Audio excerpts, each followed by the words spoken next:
Hey guys, this is Cody Jones with Jangus Genetics LLC out here in the cow pasture today. And I want to talk to you about what I'm looking for in a cow. I know national cattle numbers are, I think they're down the lowest they've been in like 73 years. And so a lot of people are going to be looking for cows. And if there are cows out there, they're going to be asking a premium because of supply and demand. There's not very many out there. We've been through a few droughts in different places. We were in a pretty bad drought the last couple years. And so just the demand is really high and there's not many females out there. So if you're going to buy cattle and spend a lot of money on them, you might as well buy a good one. So I'm going to share with you my thoughts, my opinions, and a little bit of a background to this is I'm doing everything on grass. So if you're willing to feed grain or, provide more inputs, when the prices are high, you might get a return on that. I'm looking, down the long road. I'm a seed stock producer, so I'm producing cattle that I want to last a long time. I want them to be able to perform on grass. Not that if you add grain, it's going to hurt them any. They're just going to perform better and be more efficient, more effective, wean a bigger calf, and all those other things. But I want them to be able to do it on grass. And I want to do it in a way that builds the soil, regenerates, our ecosystem. And I think that those are important because our customers on the end line think that those things are important too. As the land management gets better, I make more profit because the cows respond well to rotational grazing and a regenerative system. You just have a lot of benefits all the way around. So we're looking at that holistic view. A lot of good things. That's kind of where I'm coming from when I'm talking about this. I'm not talking about putting them in a feedlot or, putting them in a tight area and run them for a long time. I'm talking about rotational grazing, regenerative agriculture, building the soil, building the livestock, animal health, running more cows per acre. I'm not trying to maximize my weaning weights here, trying to maximize my pounds weaned per acre. To me, that equals more profit. So that's where I'm coming from. I want to start off with that. If that confuses you, leave a comment. I'm happy to explain more. I've shot some other videos about that, but I think it's important to know where I'm coming from when I'm talking about this. And so we're going to go see what makes a good grass cow that's going to be profitable on fescue. Here we go. So when you're walking out into a herd of cows, you kind of want to, and I don't know how your guys will show it. Normally when we're showing cattle, we'll try to get things sorted out and have them up in a pen where you can see them. But if there's 4 feet of mud and feed troughs everywhere, you know that you're probably walking into something. If you're expecting them to perform on grass, you might be in a challenge. So at least ask some questions.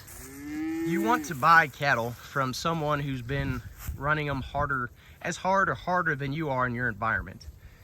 So if you're gonna go buy cattle that have been fed grain all their life and you're gonna throw them out on pasture and expect them to perform, you're gonna quickly find out that you wasted a lot of money, or you're gonna have to make them perform by adding inputs. So looking for some specific cattle here. I've got a few favorites. You're not supposed to have those, but for the purposes of this video, if you're gonna spend a lot of money on cows, you wanna pick a perfect one.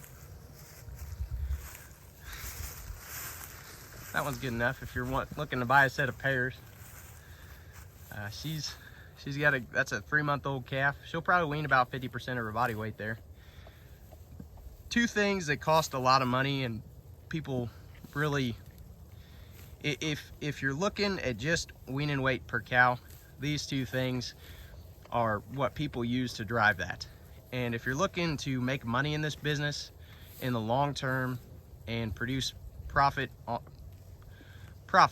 I've switched to talking about pounds per cow, and now I'm talking about pounds weaned per acre. I don't care about weaning weights as far as that cow weaned a big calf. Well, what did it cost you? That's the problem. So if we look at how many pounds of weaned calf per acre we get, that's to me what shows our profit. Not just, oh yeah, these calves are bigger than they've ever been before, but I also had to feed them 6 bales of alfalfa that is as expensive or more expensive than it's ever been. So pounds per acre is what I look at, and it shows the whole picture when you throw that into what it costs you to run. So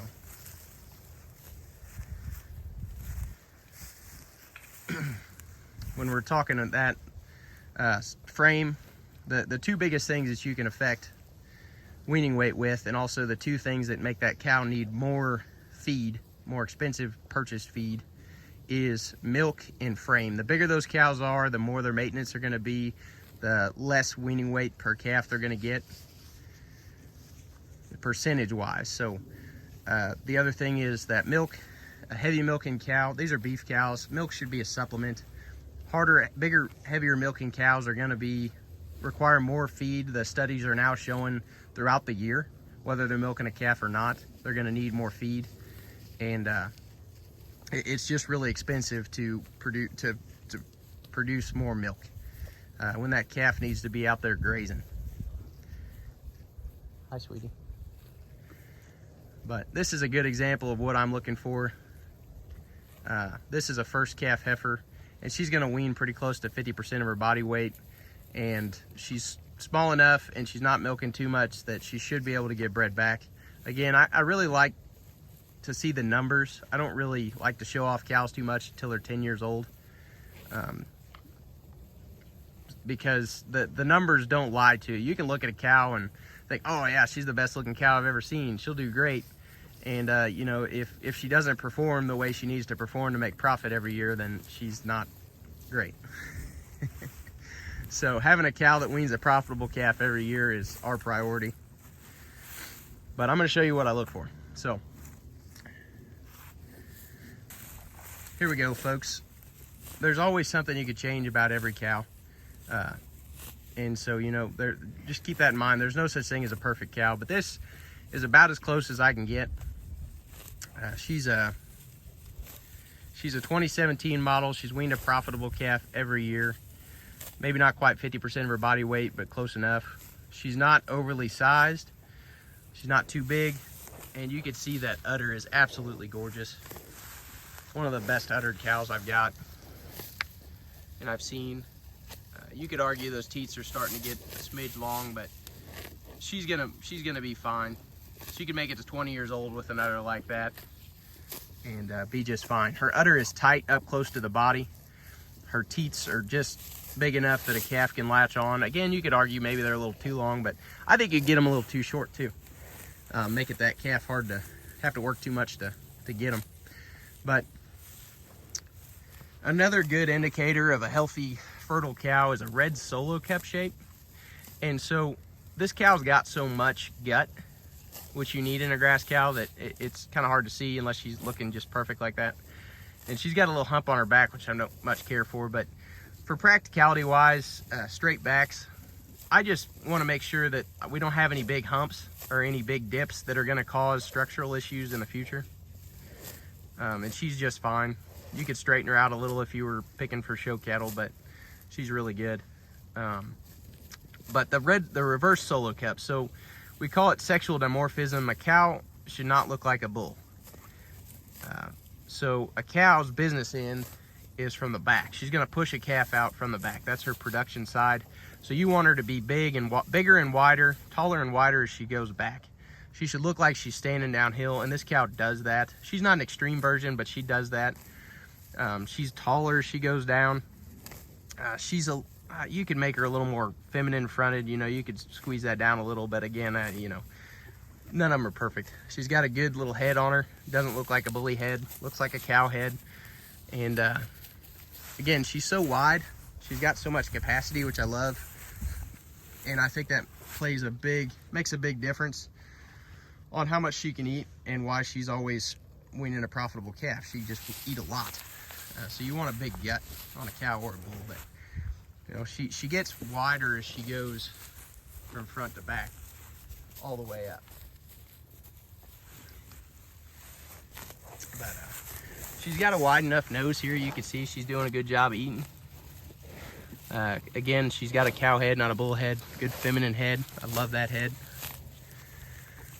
She's an attractive cow to me. Again, there's a few things I could change, but hair coat, she does have a little bit of lice, but I don't Ivomec. I don't use any insecticides, so I expect a little bit of that. But you know, if you were trying to nitpick, her feet shape, good. You can get online and look at her feet shape. Her docility is good. I can walk up and scratch this cow, and I'm talking right now to this camera. I'm talking like I would be at, you know, in a crowded restaurant. Her feet are not set. You know, the angles are good. Her legs, I mean, her feet are good. This cow, I would not be surprised at all if this cow lasted 21 years. If I had to pick a cow in this field that would do it, as long as she doesn't get struck by lightning or get injured, that one. She's probably a 4-frame cow. I don't like to see them get much smaller than 3.5, 4. And this is a big thing that most people will argue with me about, and that's fine. I've noticed what's working in my area.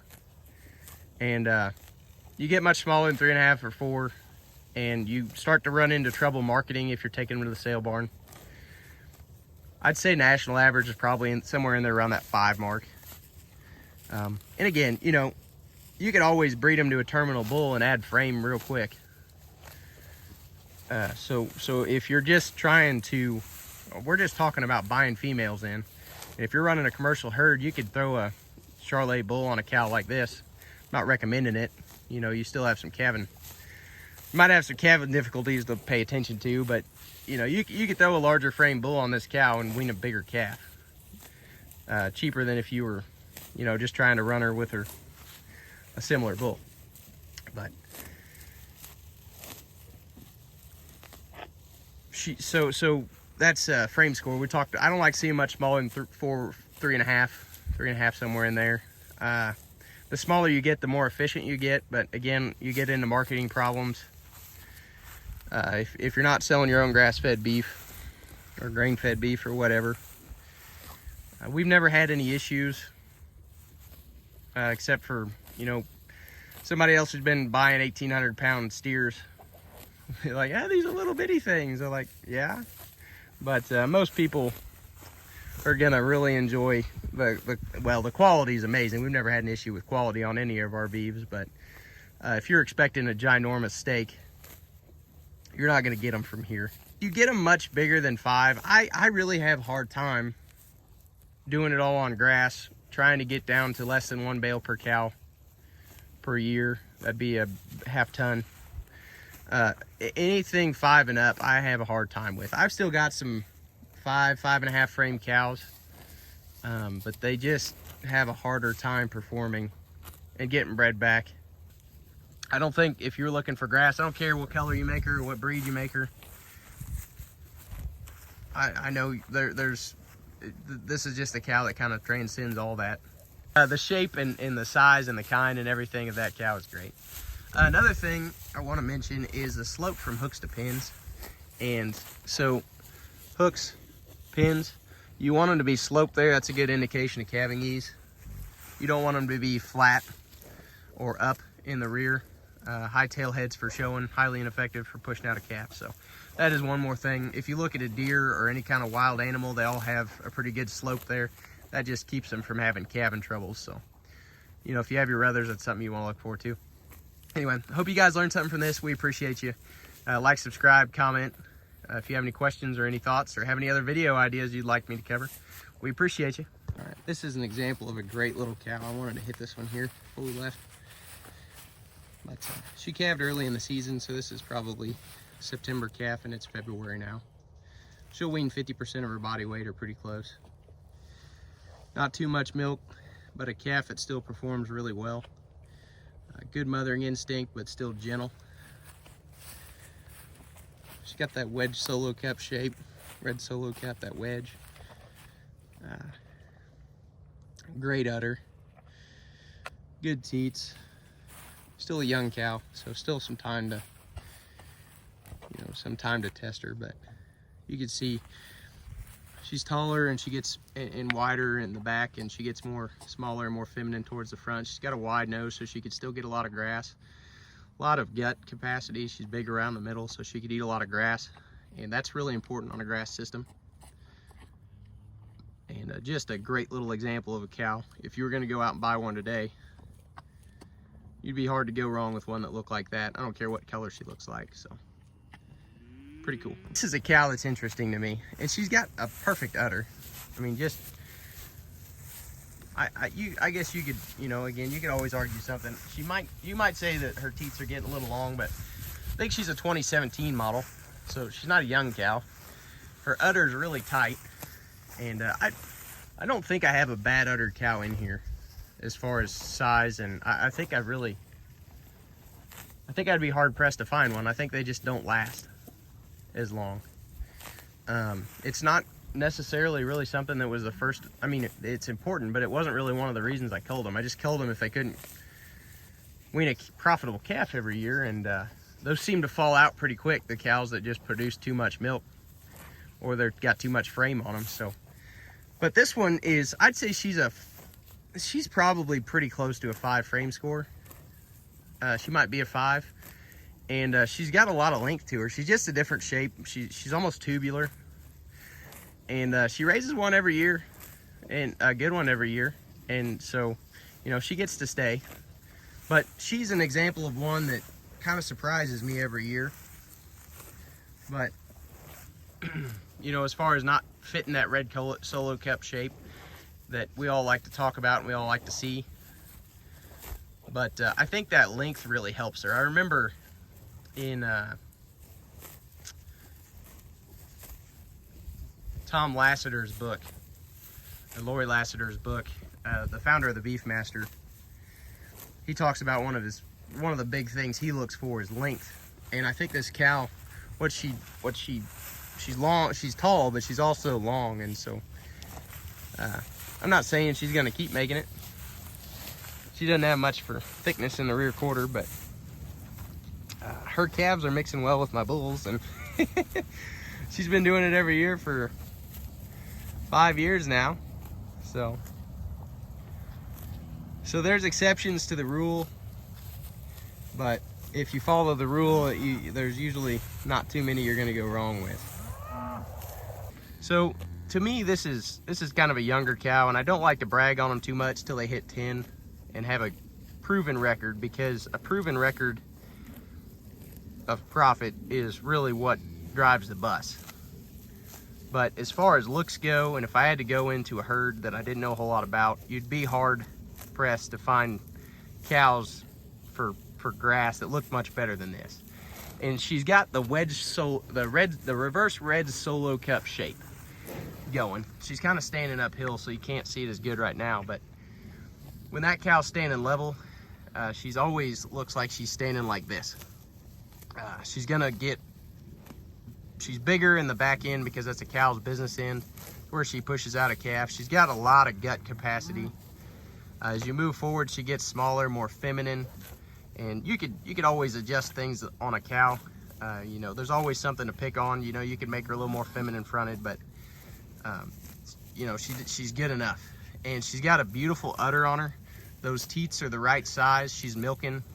She's not milking too much so that she's going to be able to get bred back on time, and but she's raising a good sized calf. So if you can see the calf on the cow, that's worth a lot. She's got a big muzzle on her so she can eat a lot of grass, big nose. Her feet and legs are perfect. Her feet look like baby calf feet. You want to get a good look at the feet, because if you want cows to go close to 20 years, you know, they got to be able to walk. You don't want to be out there trimming them. Like feeding grain can really hurt feet, make them grow quicker and that kind of thing too. So if they've been fed hard when they were young, like show heifers or something, that can often be a problem. You can see she fills her tracks when she walks. Her back foot steps just about in the front track where the front foot moves from. As you get over from the back of her, she's wider in the back than she is in the front, and that's a really good sign. You can see, again, going back to that wedge shape. She's got that broom handled tail, long switch, but that tail's kind of thinner, and then it gets bigger there. I've heard that's a good sign of fertility, although you don't need a tail. So I try not to talk too much about things that are speculative, but I do enjoy Jan Bonsma, and there's a few guys out there that talk about that. If you guys are interested in those kind of books, leave a comment below. But I mean, you can see her udder's good,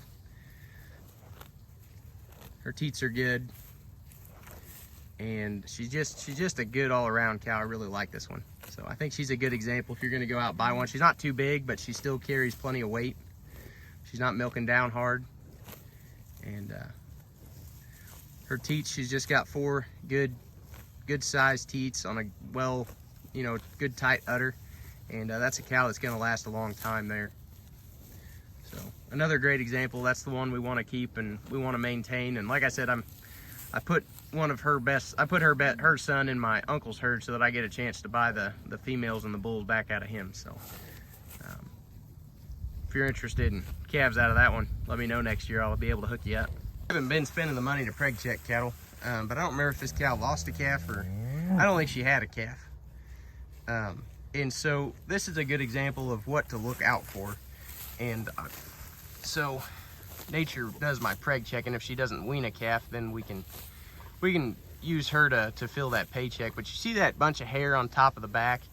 That's kind of a sign that she's probably not as good. You can see she's got a lot more lice rubbing effect on her neck. Her hair coat's just not as good. Lots of hair standing up on the back. But the main thing I wanted to show you is that she's just bullier. She looks more masculine.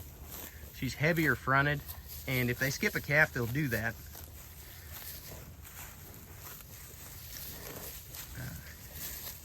And you can see she's really fat. If she does try to drop a calf here in a month or two, she's probably gonna have a few problems. But she looks like she is bred, so she probably will drop one here in May. I can see she's starting to bag up a little, but if you're doing this and you don't have to make money at it, keeping something like that around is okay. But something I need to start doing here pretty quick is preg checking and marketing the cattle that aren't fitting my program.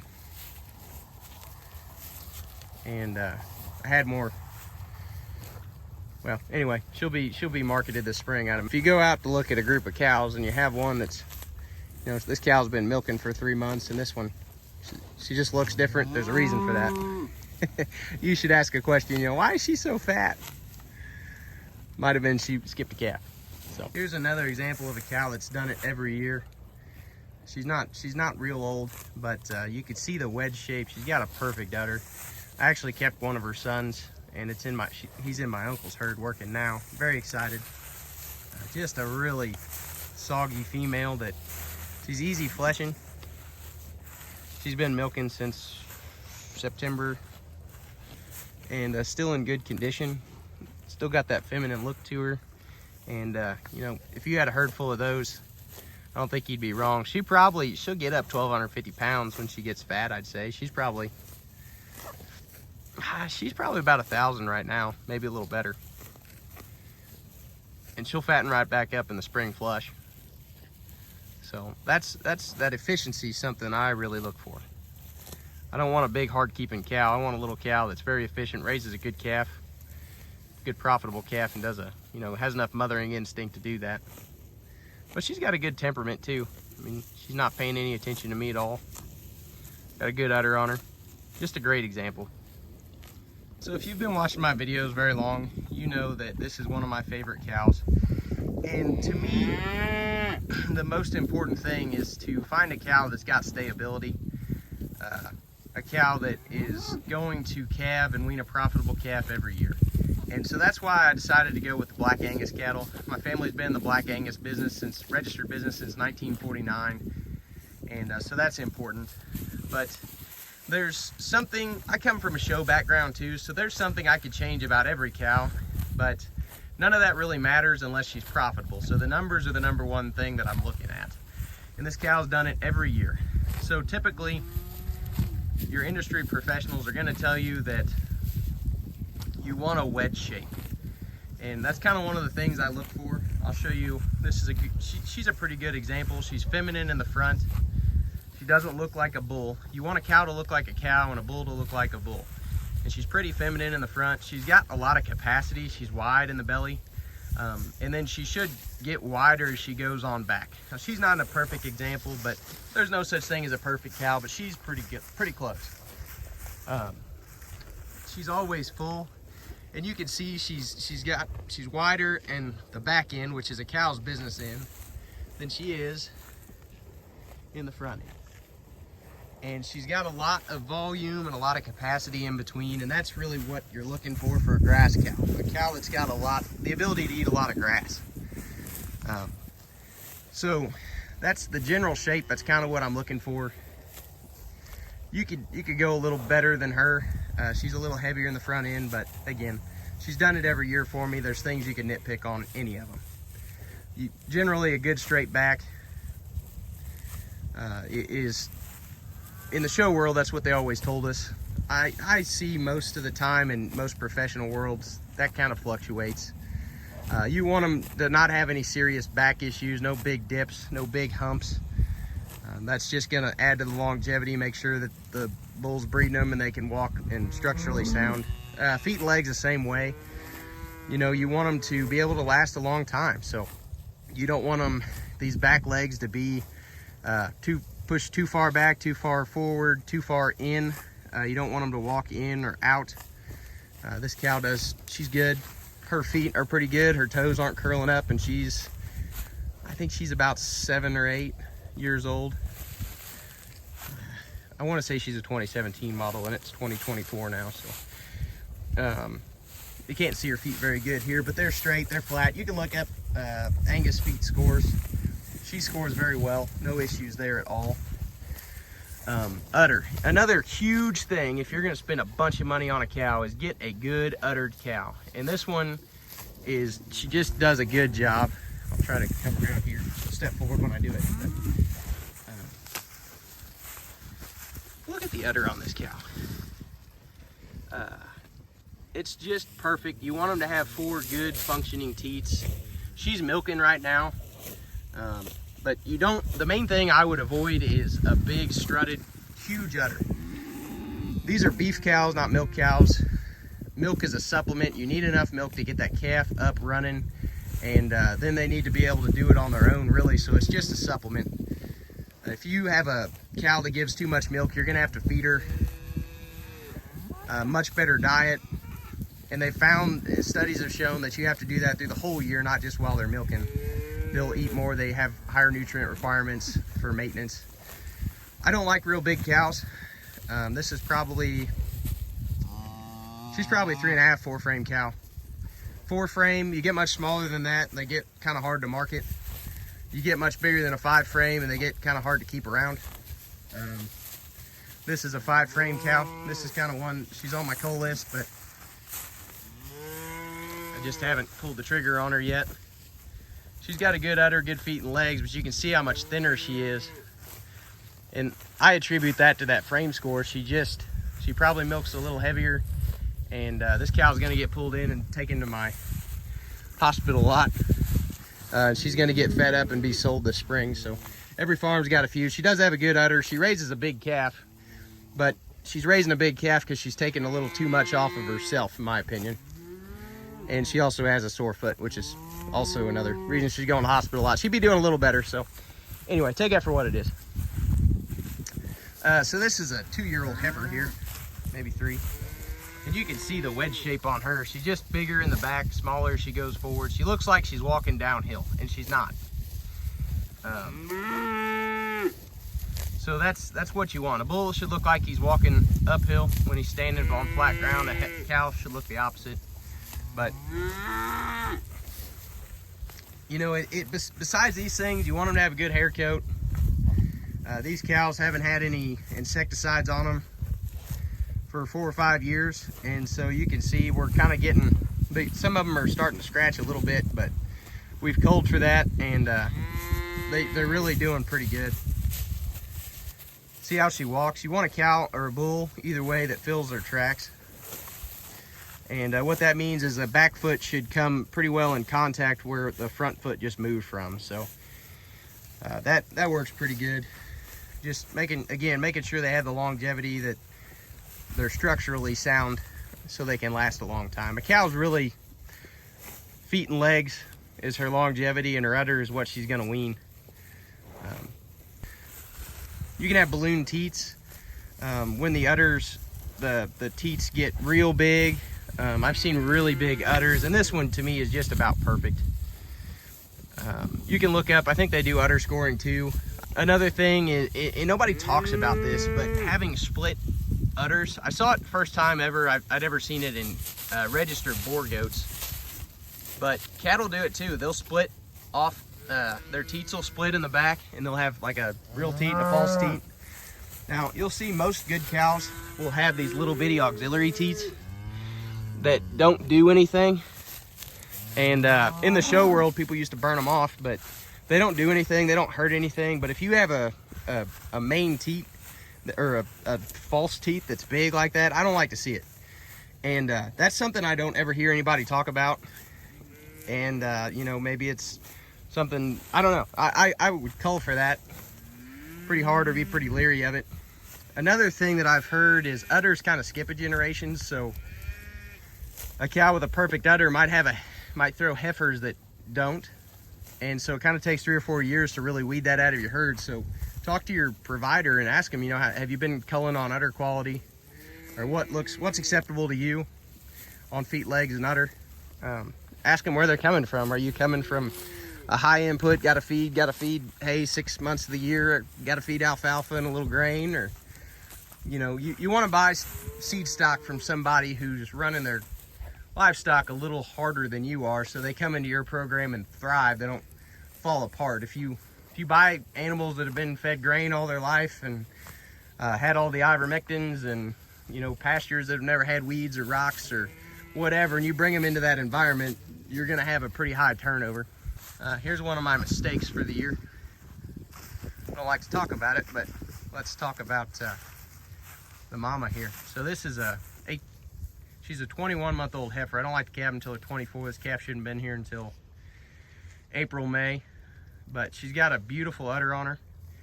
And, you know, she'll probably, if she keeps raising that calf and doing a good job, she'll probably wean 50% of her body weight or better. And as you go down, one of the funny things, if you go down to these grass-type cattle, whether you're buying Black Angus or, you know, I would expect to see this in a lot of the South Poles or a lot of the grass-type cattle, is you're going to be breeding cows, heifers at, you know, 500, 450, 500, 600 pounds. And I'd say this heifer here, I don't think she probably weighs 900 pounds. She's probably weighing 850 maybe. You know, so if you're used to running 1,400 pound cows, it looks a little different. But we're talking about profit per acre here.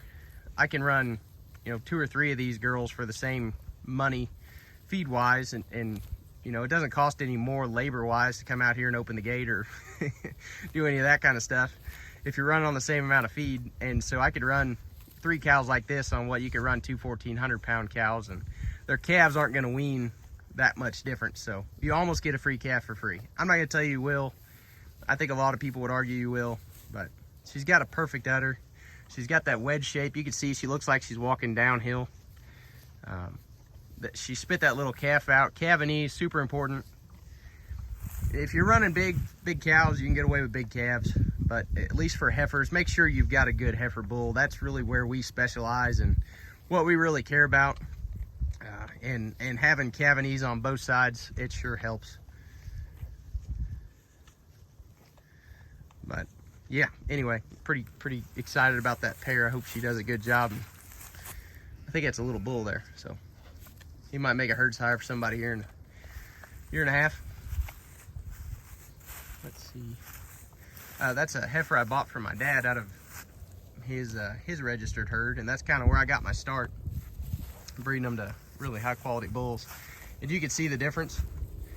The heifer on the right is probably more what you would see in most people's commercial herd. She'll probably be a 5-frame cow, and you know, she's got a good udder on her, and there's nothing wrong with her. She's gonna be twice as big as this cow on here on the left, and she's just gonna take a lot more energy, a lot more vittles, and that's kind of your difference. You know, that's probably I'd say that's an 18-month-old heifer versus a 20-month-older, and she'll be harder to get. That bigger framed heifer should take longer to get into production. It'll be harder to get bred back.